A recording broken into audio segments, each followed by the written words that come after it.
மக்களின் அடிப்படை பிரச்சினைகளை தீர்ப்பதற்கான எந்த வாக்குறுதிகளும் அதிமுகவின் தேர்தல் அறிக்கையில் இடம்பெறவில்லை என்று மார்க்சிஸ்ட் கம்யூனிஸ்ட் மாநில செயலாளர் சண்முகம் தெரிவித்துள்ளார்.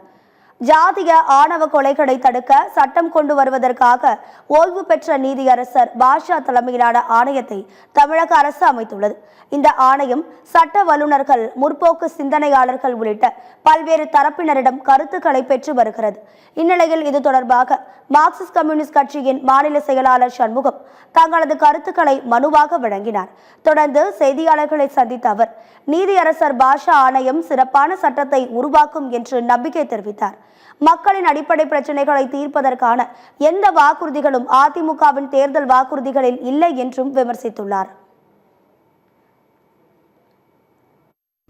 எப்படி இருப்பினும் அந்த அறிக்கையில் வேலைவாய்ப்பை உருவாக்குவது சம்பந்தமாகவும் புதிய தொழில் வளர்ச்சிக்கான என்பது என்கின்ற முறையிலேயோ இப்படி அடிப்படை பிரச்சனைகளை தீர்ப்பதற்கான எந்த வாக்குறுதிகளும் அதிமுகவுடைய தேர்தல் அறிக்கையிலே கொடுக்கப்படவில்லை.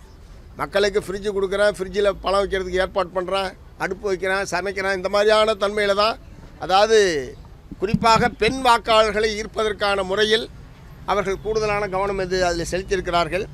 ஒரு நிரந்தரான மக்களுடைய வாழ்க்கையை மேம்படுத்துவதற்கான முறையில் பொருளாதார ரீதியாகவும் சமூக ரீதியாகவும் மக்களை மேம்படுத்தக்கூடிய வகையிலான எந்த ஒரு வாக்குறுதியையும் அதிமுக தேர்தல் அறிக்கையில் என்னால் பார்க்க முடியவில்லை.